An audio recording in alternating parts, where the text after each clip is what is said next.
host, Chad Hassan. As you can see, we are doing a very cool live YouTube video version of the show this week. Very excited about it, so you guys can get to see this made-for-radio face of mine. We are here in the Liberty Athletics Center talking about Liberty Athletics. We just got done interviewing Ian McCall. We'll show that to you guys later on. I have a very cool episode lined up. Like I said, we spoke with Ian. We spoke with Coach McKay about the upcoming basketball season. We will also preview the Troy game and lots of other cool content for you. Just wanted to react to the two games out in New Mexico. Early in the season, we thought that we would win one of those two games. If you had asked us, we would have said the New Mexico State game. We got our hopes up after New Mexico. We looked great in that game. Offense looked like it couldn't be stopped. Then we come back home to Lynchburg, stay a week, fly back out, and we are a 7-point favorite on the road at New Mexico State. And New Mexico State's been averaging like 15 points a game, and we made them look like a Hall of Fame offense, All-Americans all over the place. We could not stop anybody. Was not a good game. We watched, and but again, Coach Gill alluded to this last week.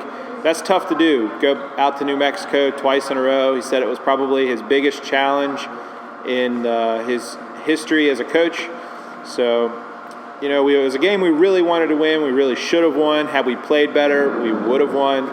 But, disappointing. But our season doesn't rise and fall with that game. We still have lots of opportunities, like one coming up this Saturday against Troy.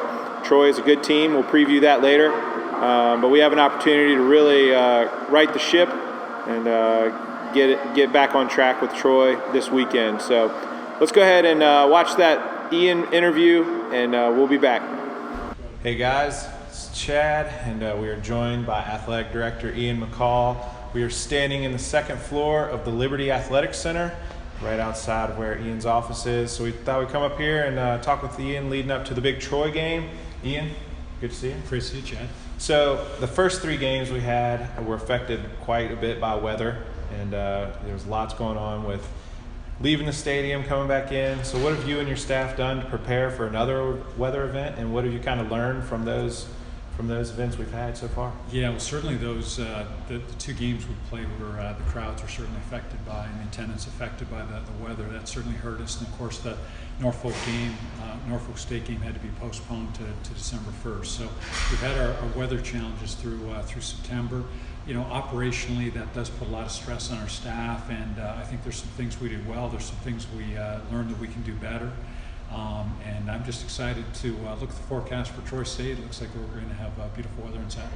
Yeah, it does. We've got a little bit of a hurricane, but it should be passed in time for the game. So we are independent. We're kind of blazing this thing. And what kind of cool opportunities, scheduling-wise, has that presented this school with, other teams are affected by weather and they need makeup games, and, we've heard of being contacted by our schools.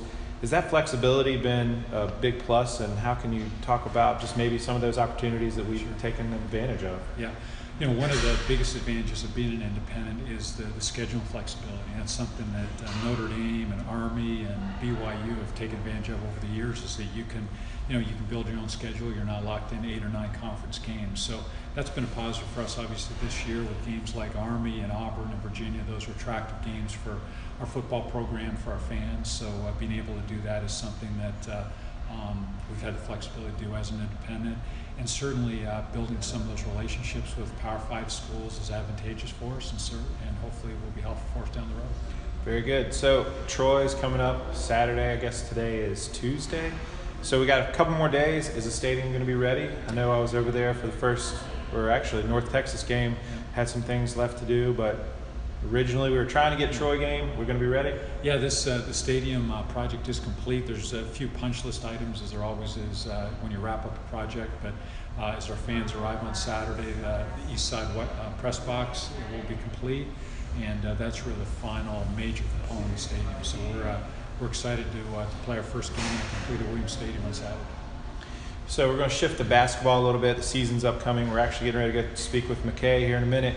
I wanted to talk about the style of play. So obviously I think that can affect attendance. We play the pack line. sells out at UVA, and they do great all over the country with pack line defenses. How do you think that the style of play in sports in general, specifically basketball, with like the more points scored, the more fans that come, do you think that winning draws more fans than the style of play? Can you just talk a little bit about what you look for there? Yeah, I think winning is, fans want to go home happy, and so Yeah. I think if you have a winning program, that's more important than the style of play. And I personally am somebody, I like great offense, but I also like great defense, and so I think the product that Coach McKay is putting on the floor is something that our fans will be really excited about. Very cool. So what are some of the challenges that this basketball team is going to face in the ASUN that maybe they didn't face in the Big South? Probably have a little bit of travel to deal with, but just the teams, and what are some of those challenges you anticipate for the basketball team? Yeah, the biggest change, of course, will be the travel, which will be much more substantial than the Big South. But the ASUN, particularly the top of the ASUN conference in men's basketball, is very good. Right. Lipscomb's an outstanding team. Florida Gulf Coast, of course, has really been exceptional over the last 5 or 6 years. So we're certainly going to be challenged, but I expect our program to be right in the mix and competing for a conference championship this year. Very Cool. So with the Vines, and we're moving to the new basketball arena here in a couple years, maybe next year, I can't remember, but with the Vines, how is that smaller arena going to affect fan experience? And with the Vines, you can have 4,000 or 5,000 rowdy fans in there, but it still kind of feels cavernous. So is that something that was really a big push to get that new arena, and how will that affect the fans' experience on game day? Yeah, Chaz, we've gone through the design process. The two things we're really focused on are trying to create a great home court advantage for our team, competitive advantage, and by making it small, intimate, loud. We think that'll be significant, and then we've also focused on fan experience. We want that to be high quality, so we're looking at everything from sound, lighting, video, to really just make it an exciting, dynamic environment for our fans and make it a tough ticket, so we're filling it up on a consistent basis. So you got a lot of teams this athletic department's in control of in terms of presenting a good product. Which team, which sport, you personally, where do you like to go? Which team are you looking forward to seeing this year so far? Yeah, I really think this whole year is really unique in that you have football making the transition to FBS, Mm-hmm. you have 17 of our other teams making the transition to the ASUN, so it's really just a transitional year. So I'm excited to see really as an athletic department and all of our teams how we make the step into the ASUN and into FBS football. We've certainly seen some early returns here, and football with 2 FBS wins already is encouraging, and our ASUN, the ASUN competition, we're off to a good start with a number of our fall sports, so we're excited. Very cool. So something we're big on at Sea of Red is social media. We interact with our fans there a lot, and they give a lot of opinions. We can kind of track how the fan base is doing. How important is Liberty official Twitter accounts and Instagram and all the social media platforms? How important is that for you guys to drive fan interest and engagement?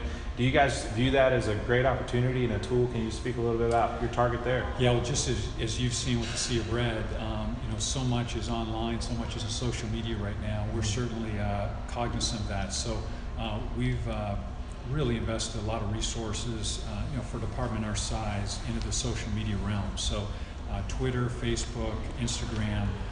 We have our social media is headed up by Alan York. Isaac Apon does a phenomenal job with the design and creative side of that. We added a GA position, and we're actually searching for another full-time position. So we're trying to staff up. We think that social media is critical in terms of the marketing, ticket sales area, but it's maybe even more important in terms of recruiting for our coaches to get the message out to prospective student athletes and their families. So that's an area we're investing heavily in, and for a department our size, we'll probably be well staffed as we get that all those positions in place. Very cool. And lastly, what area of improvement do you see for this athletic department? What's one area you're like, hey, we compared to our schools and competitors, where do we need to pick it up in terms of the whole athletic department as a whole, fan engagement, whatever it is? I think the biggest area we're working on right now is student athlete development, and Chris Gasol is heading up an area we call the Champion Performance Team, and these are all of the units within the department that impact the student athlete directly. So our goal is to help every one of our 550 student athletes thrive athletically, academically, spiritually, socially. So we bring together sports medicine, sports performance, nutrition, our sports ministry team, academic support, all of those individuals that are interacting with student athletes on a daily basis are coming together and talking about how we can improve the overall student experience, how we can help each of our student athletes reach their full potential. So that's really been a big push for us for a little over 6 months now, and something that I think we've gone from being good to very good, and I think we've got one more step to become excellent, and we're really excited about that. Very cool. Guys, really appreciate Ian's time, and thank you very much. He's doing great things here at Liberty. We're on the right path, so you guys stay involved. And Ian, thanks as always. Appreciate it. Yep. Thanks, Chad. After 2 straight road games in the state of New Mexico, the Liberty Flames return home this Saturday to take on the Troy Trojans. It marks the 3rd straight home game in which Liberty will be an underdog this season. This week's line started as Troy being an 11-point favorite, but money's quickly shifted towards Liberty as the Flames are now a 9-point underdog. The main reason for the line shift is that Troy announced on Monday that starting quarterback Caleb Barker will be out for the rest of the season. Through 6 games, Barker had completed 73% of his passes for 10 touchdowns. The Trojans will now turn all of their attention to sophomore quarterback Sawyer Smith, who's thrown for just over 200 yards and 3 touchdowns. For the Flames are coming off a tough loss at New Mexico State. The Flames certainly gained confidence on offense as they scored over 40 points in both games, but the defense also gave up more than 40 points in each of those games. Some numbers to consider. The Trojans are 4-1-1 against the spread this season, 5-0 in their last 5 road games, 5-1 on covering the over. Liberty's just 2-3 against the spread this season, but 3-2 in the over. Weather for Saturday's game, which has a 2 p.m. Eastern kickoff, will be a little bit cooler for the Flames at 64 degrees with no chance of rain. If you're looking for some action, I would suggest taking the over at 65.5 and a small play on Liberty to cover the 9 on homecoming. For this week's Liberty Line of the Red Spin podcast, I'm Jared Brooks. Continue our live episode on YouTube with video. Let's hear from Coach McKay and the basketball season coming right up. All right, Coach. We're here live with Coach McKay, and glad you could join us. Thank you, Chad. It is that time of year. Basketball season is upon us. It's our favorite time of year. So you got really close to the conference title last year. Just curious, how do you use that? Getting that close, losing on a buzzer beater, do you forget about it, move on, look to the future, or do you talk about it with your guys and kind of use it as motivation, or do you need that extra motivation? I think the guys that were in our program last year, they feel the reality of the ebb and flow of what was a long season. We had a decent non-conference season, and we started out in the league 3-1, beat Winthrop for the first time in a while at Winthrop. And then we went into a tailspin where we lost 5 in a row. So to rally back from that and I think finish the way we did, I think our guys felt good about playing for a conference championship. But certainly the feeling of not advancing the NCAA tournament, I think was used for motivation, both personally in each individual person in our family, our program. But I also think, there was no small thing to make the CIT, win a couple of games, and play in the CIT Final Four. So I feel like there's a lot of positives that we could take away from last season. But certainly our goals and aspiration for this program is to play in the NCAA tournament. So we're going to keep pursuing those and strive for them. Very cool. So we're headed into the ASUN, playing a lot of new teams. I was just curious, who has the advantage there?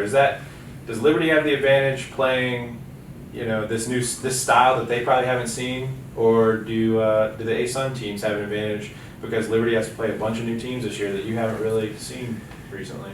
Yeah, I'll let you know in a few months. Hard to say, hard to predict. I was in a league change, a conference change when I was at Colorado State. We went from the WAC to the Mountain West, but there were so many similar schools. Here, there's none. So, although I have a little bit of familiarity with some of the coaches that are in the league, obviously know about their success and a few of the players that are in the league. I'm not sure. I think there will be a newness that is on both sides and preparing for one another. I think the travel is where the other teams in the ASUN will have an advantage over us, just because they're used to traveling that far, that kind of distance for every game. We're not.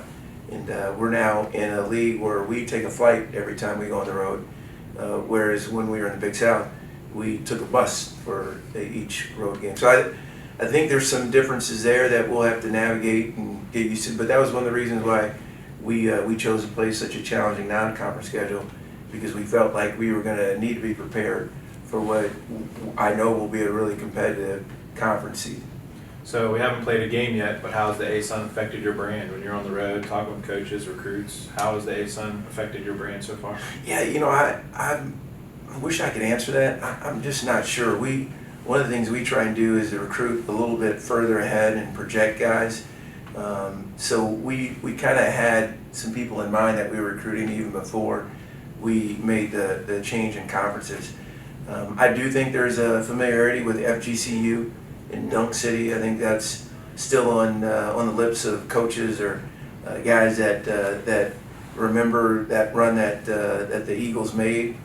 But I also think Lipscomb is really good, and the program Casey Alexander has built there has been tremendous. But there are some good coaches in this league, and from what I can gather on film, and I'm not going to tell you how much film I've watched because that might be detrimental to marriage. But I do think this is going to be a really big task for us to compete for the top. But I also think our guys are motivated and definitely striving towards doing that.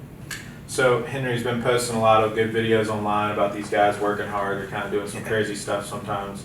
What's the commitment level compared to other years? How have you seen these guys in the offseason work hard, or what can you talk about these guys and their commitment to this offseason?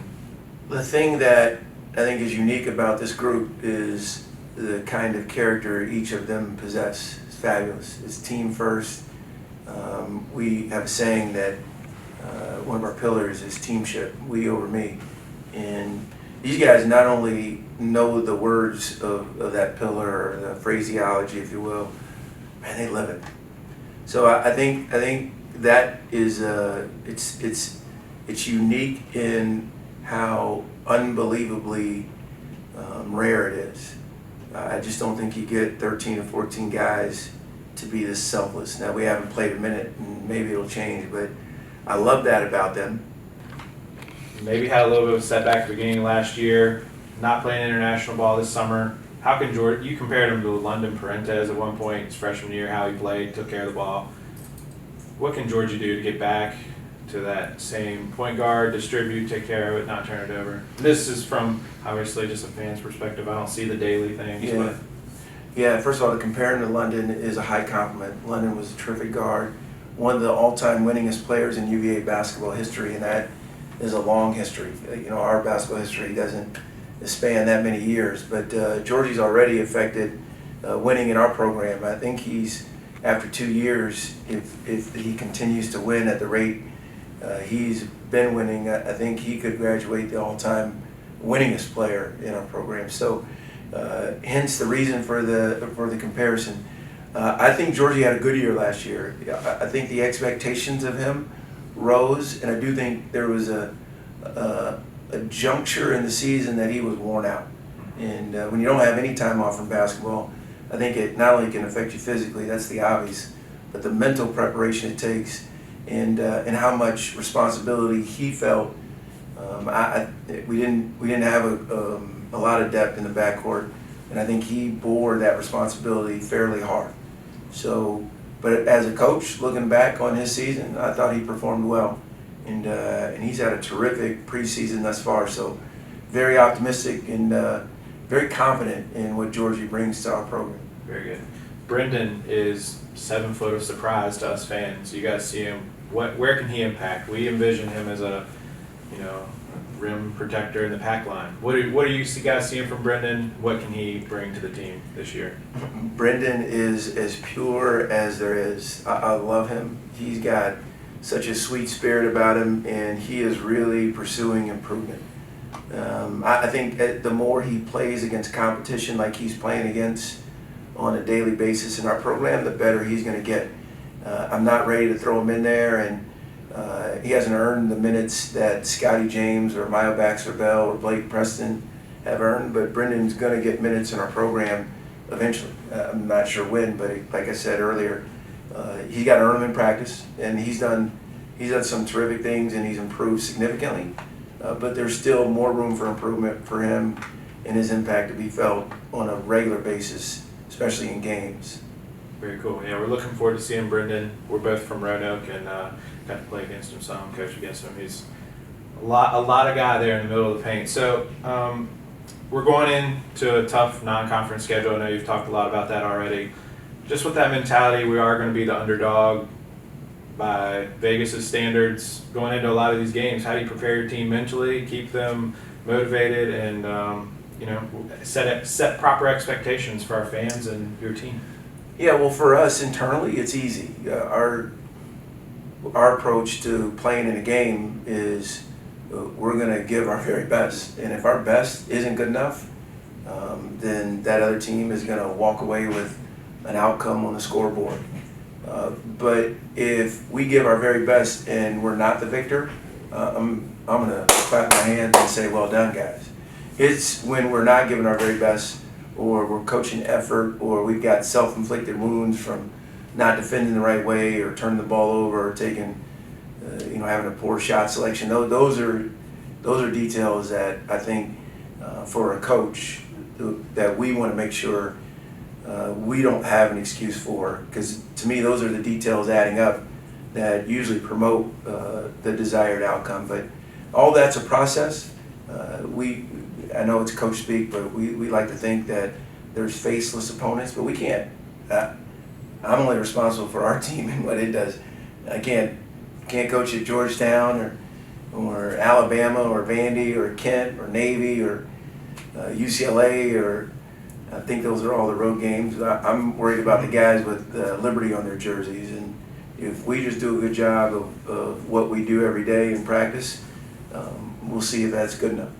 So lastly, you're entering in your fourth season back at Liberty.